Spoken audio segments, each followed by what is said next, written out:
السلام علیکم ورحمۃ اللہ وبرکاتہ۔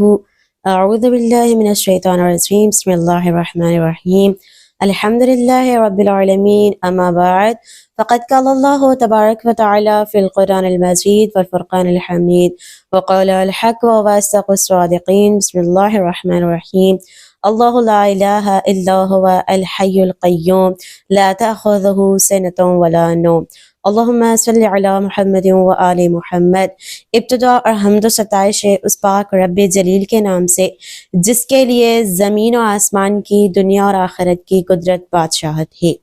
جیسا کہ ہم آپ کے سامنے اس سے پہلے پروگرام خلاصہ قرآن میں پہلے پارے کی مختصراً تفسیر عرض کر چکے ہیں، آج ہم آپ کے سامنے پروگرام خلاصہ قرآن میں دوسرے پارے کی مختصر تفسیر عرض کرنا چاہتے ہیں۔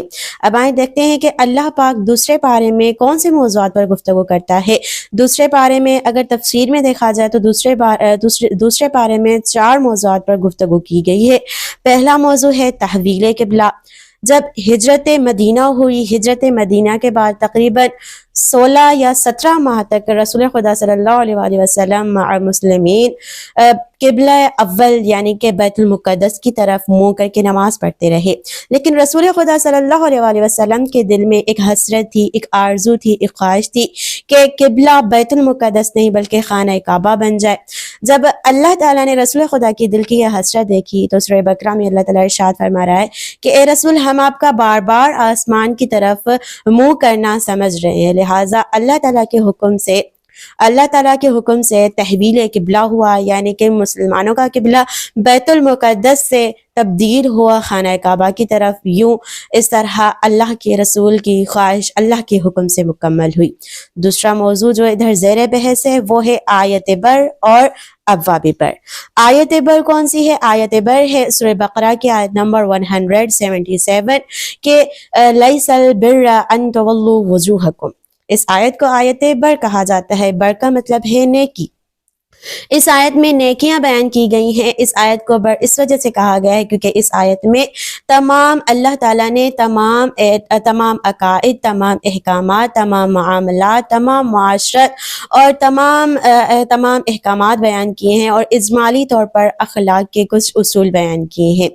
عزیزان محترم، اسی آیت سے آگے جو ذکر کیے گئے ہیں وہ ابواب بر بیان کیے گئے ہیں۔ اب آئیں دیکھتے ہیں کہ وہ ابواب بر کون سے ہیں، جیسے کہ صفا و مروہ میں سعی کرنا، مردار کا خون، خنزیر اور اللہ تعالیٰ کے علاوہ کسی اور کے نام پر ذبح کیا ہوا جانور اس کی حرمت بیان کرنا، اس کے علاوہ قصاص، وصیت، روزے، اعتکاف، حرام کمائی، قمری تاریخ، جہاد، حج، انفاق فی سبیل اللہ یعنی اللہ تعالیٰ کی راہ میں خرچ کرنا، ہجرت، شراب اور جوا کی حرمت، مشرکین سے نکاح، حالت حیض میں جماع، ایلا اور طلاق، عدت، رضاعت، حق مہر، حلالہ، معتدہ سے پیغام نکاح۔ یہ تمام احکام اللہ تعالیٰ نے سورہ بقرہ میں بیان کیے ہیں۔ اگر اکثر اوقات ایک سوال کیا جاتا ہے کہ قرآن پاک میں وہ کون سی سورہ ہے جس میں تمام تر احکامات بیان کیے گئے ہیں، جس میں زیادہ تر احکامات بیان کیے گئے ہیں، تو اس کا جواب یہ ہے کہ وہ سورہ بقرہ ہے جس میں اللہ تعالیٰ نے سب سے زیادہ احکام بیان کیے ہیں۔ اس کے بعد ہم آتے ہیں اس دوسرے پارے کے تیسرے موضوع پر کہ جو ہے قصہ طاعون۔ قصہ طاعون، یہ طاعون ایک بیماری ہے جو اللہ تعالیٰ نے کچھ لوگوں پر لاحق کی تھی، کچھ لوگوں پر حملہ آور ہوئی تھی یہ بیماری۔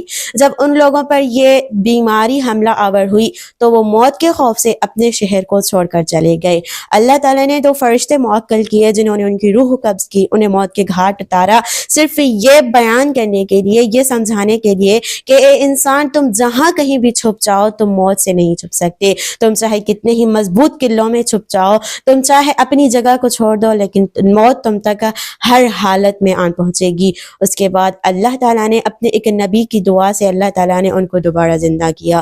اب ہم آتے ہیں اس کے آخری اور چوتھے موضوع پر کہ وہ ہے قصہ طالوت۔ قصہ طالوت میں یہ ہے کہ طالوت کے لشکر نے تعداد میں کم ہونے کے باوجود اللہ تعالیٰ کے حکم سے طاغوت کو شکست دی، لشکر طاغوت کو شکست دی۔ اب ہم آتے ہیں سورہ بقرہ میں، یعنی کہ دوسرے پارے میں اللہ تعالیٰ نے جو انسانی زندگی کو بہترین بنانے کے لیے کچھ قوانین بیان کیے ہیں، ہم اس کا خلاصہ بیان کرتے ہیں۔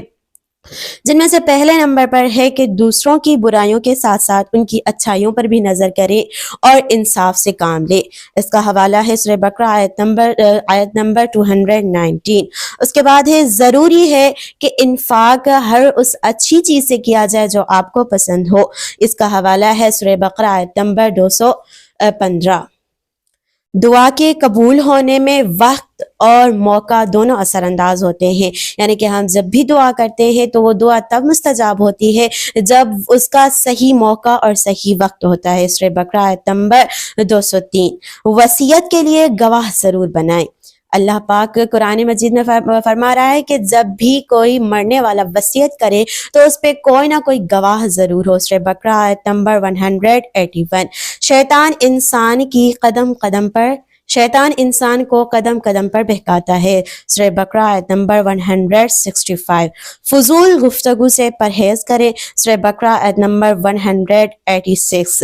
جنگ میں جو جوان مردی سے وار کرے اور جو جان نثاری کا مظاہرہ کرے ان کے ناموں کو ضرور سرایا جائے۔ سورہ بقرہ آیت نمبر 251۔ شراب و قمار جسم و روح کی بربادی کا سبب ہے اور غفلت کا سبب ہے۔ سورہ بقرہ آیت نمبر 219۔ معیشت اور ثقافت کی تباہی امت کے لیے سب سے بڑا خطرہ ہے۔ سورہ بقرہ آیت نمبر 205۔ پیغام کو مؤثر بنانے کے لیے خوبصورت کلام ایک بہترین ذریعہ ہے۔ سورہ بقرہ آیت نمبر 183۔ کھانے پینے کی چیزوں میں حفظان صحت کا خصوصاً خیال رکھا جائے۔ سورہ بقرہ آیت نمبر 172۔ نیک کاموں میں دوسروں پر سبقت کریں، یعنی کہ جب بھی آپ کسی نیک کام کا ارادہ کریں تو دوسروں سے پہلے اس کام کو انجام دیں۔ سورہ بقرہ آیت نمبر 148۔ آخر میں اللہ تعالیٰ سے دعا ہے کہ اللہ پاک ہمیں ہر وہ نیک عمل کرنے کی توفیق عطا فرمائے جو اللہ تعالیٰ کی ہمارے ائمہ معصومین کی خوشنودی کا باعث ہو، اور اللہ تعالیٰ ہمیں قرآن پاک سمجھنے اور ان کے مفاہیم کو سمجھنے اور اپنے عمل میں لانے اور ان کے تمام بندوں تک اس مفہوم کو پہنچانے کی توفیق عطا فرمائے۔